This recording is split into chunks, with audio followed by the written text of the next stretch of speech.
Oke, selanjutnya kita akan membahas masih sama dari UAS tahun 2020. Ini adalah salah satu penerapan dari Dirac-Maclaurin untuk menyelesaikan suatu permasalahan limit.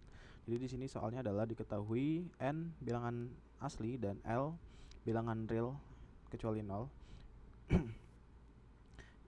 Dimana limit yang di soal itu adalah limit x mendekati 0 dari 2 sin x minus arcus tan x min x per x pangkat n. Ini kita mau mencari L dan N nya gitu dengan Dirac-Maclaurin atau Dirac-Taylor. Jadi kita disuruh mencari N N ya, N aja, cari N sehingga L itu ada. Oke, kalau teman-teman perhatiin ini bentuknya kan cukup ini ya, intimidatif kalau misal diselesaikan dengan cara biasa, apalagi ini ada X pangkat N. Sehingga kalau misal kita coba cari cara yang lebih convenient untuk dikerjakan, kan ini harusnya lebih bisa ya. Nah, kita udah punya alatnya nih, dan kita udah belajar juga namanya adalah Dirac-Maclaurin atau perderetan dari suatu fungsi di titik x sama dengan 0. Pas banget ya, di soalnya itu limitnya x mendekati 0. Jadi kita langsung pakai Dirac-Maclaurin aja. Nah, sebagai apa ya? Sebagai cepat aja biar cepat. Ini kan kalau misal dari diturunin secara manual sih harusnya bisa, tapi kalau misal besok ya diturunannya secara manual. Tapi kalau kita saat ini pakai cara cepatnya aja ya. Jadi udah diketahui ya, sin x itu Dirac-Maclaurinnya adalah ini, Dirac ini. X dikurangin x pangkat 3 per 3 faktorial ditambah dan seterusnya.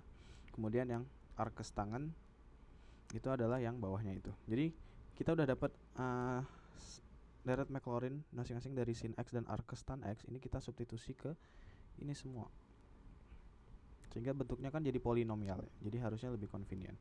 Sehingga bentuk limit pada soal menjadi limit x mendekati 0 dari 2 dikali sin x. Sin x nya kita substitusi Dirac-Maclaurin dari sin x itu sendiri,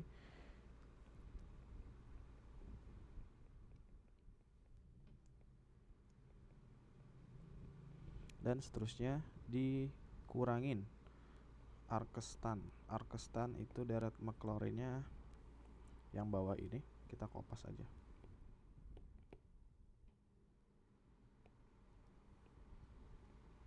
Ini harusnya ada titik-titik, habis itu dikurangin dikurang x, habis itu ini semua dibagi dengan x pangkat n. Nah, ini kan kalau diperhatikan ini bentuknya ada suku yang memuat koefisien dari x. Di sini ada koefisien dari x dan ini x juga. Itu kan kita bisa kumpulin jadi satu ya. Koefisien dari x yang pertama kan 2, habis ini minus x berarti minus 1, yang ini juga minus x berarti minus 1. Ini semua dikalikan dengan x. Habis itu yang pangkat 3. Pangkat 3 di sini ada 2 dikali minus sepertiga faktorial, berarti 2 dibagi 3 faktorial itu adalah 6 ya, minus 2. Ini tambah dulu deh, tambah dari ini sebentar. Ini berarti ditambah dari minus 2 per 3 faktorial itu 6. Habis itu di sini ada minus ketemu minus berarti plus per 3.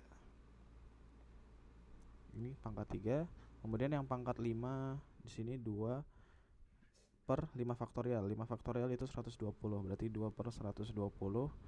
Ini dikurangi ini minus ya, berarti jadi minus 1/5 x pangkat 5. Nah, seterusnya nanti. Nah, seterusnya ini kita bagi dengan x pangkat n. Nah, 2 dikurang 1 dikurang 1 itu kan 0. Habis itu min 2 per 6 itu kan min sepertiga. Min sepertiga ditambah sepertiga kan juga sama 0, sama-sama 0 gitu. Berarti kita langsung dapat di sini adalah limit x mendekati 0 yang suku dari koefisien x dan x pangkat 3 kan 0, berarti sisanya mulai dari yang 2 per 120 dikurangin 1/5 x pangkat 5. Nah, karena ini di bawahnya di penyebutnya ada x pangkat n sesuai dengan aturan eksponen kan, berarti kalau misalnya kita ada a pangkat n dibagi a pangkat m, itu kan bisa menjadi a pangkat n min m. Sehingga kalau x pangkat 5 dibagi x pangkat n berarti kan menjadi x pangkat 5 min n. ini ditambah yang nanti suku yang lain. Nah, ini kan n-nya tadi adalah bilangan asli. Bilangan asli kan dimulai dari n sama dengan 1, 2, 3, 4, 5 dan seterusnya ya. Nah, kalau teman-teman perhatiin dari n sama dengan 1 sampai 4, kalau misalnya kita substitusi n-nya dari 1 sampai 4 kan berarti limitnya menjadi, atau kita langsung dari sini aja kita perhatiin. Berarti kan ini jadi x pangkat 5, misal n-nya 1 dulu. 5 kurang 1. Berarti kan x pangkat 4. Sedangkan limitnya x mendekati 0, berarti x-nya mendekati 0, pangkat 4 ya tetap 0. Ini kan tetap mendekati 0, sehingga hasilnya kan bakal menjadi 0 yang ini kan. Nanti yang x pangkat 7 pun karena kita kurangin n ya. Di sini kan ada x pangkat 7. Nah, ini ada x pangkat 7. Ini dikurangin n-nya 1, berarti x pangkat 6 mendekati 0 juga kan. Berarti kan semuanya 0 nanti. Semua hasil dari limitnya adalah 0. Sedangkan kita di soal disuruh L-nya itu bilangan real kecuali 0. Berarti kita nggak boleh menghasilkan limit yang hasilnya 0, karena L itu adalah limit dari soal kita kan. Berarti dia nggak boleh 0. Sehingga untuk n sama dengan 1 itu belum boleh. Begitu juga untuk n sama dengan 1 kan tadi nggak boleh ya. 2. Kalau 2 kan berarti 5 dikurangi 2 kan 3. 5 kurang 2 kan x pangkat 3. Masih sama, berarti dia mendekati 0. Nanti yang x pangkat 7 juga dia bakal mendekati 0 dan semuanya akan menjadi 0, limitnya jadi 0. Jadi ini nggak boleh. Kalau yang 3 juga harusnya nggak boleh ya, karena 5 kurang 3 kan x pangkat 2. X pangkat 2 juga masih 0. X pangkat 4 berarti x pangkat 4 juga masih 0 ya. Jadi masih belum boleh. Berarti hasilnya satu-satunya adalah x pangkat 5. Karena kalau x pangkat 5 di sini kan menjadi x pangkat 5 dikurangi 5 atau x pangkat 0. X pangkat 0 kan 1. Jadi aman. 1 dikali yang ini. Dan ini enggak jadi 0. Nah, yang ruas kanan enggak apa-apa 0 kan. Yang penting ada satu yang dia enggak 0. Dari sini kita bisa dapat limit x mendekati 0. Ini kan tadi x pangkat 5 min n-nya 5. Berarti 2 dibagi 120 dikurangin 1/5 pangkat dikali x pangkat 0 ditambah dan seterusnya. Ini hasilnya adalah, ini kan 1 ya, berarti 2/120 dikurangin 1/5. Ini kalau misal kita simplifikasi jadi 2/120 dikurangin 24/120 sama dengan minus 22/120.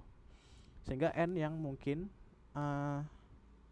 sehingga limit dari soal kita itu ada dan tidak 0 adalah minimal ya 5 gitu.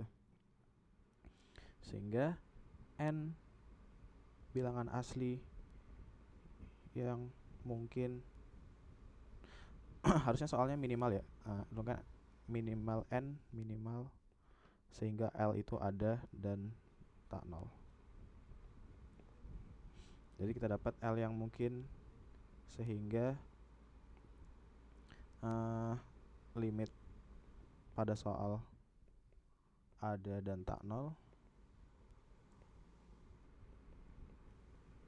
adalah n sama dengan 5 dengan hasil limitnya atau L nya itu adalah sama dengan minus 22/120. Jadi ini adalah jawaban dari soal kita.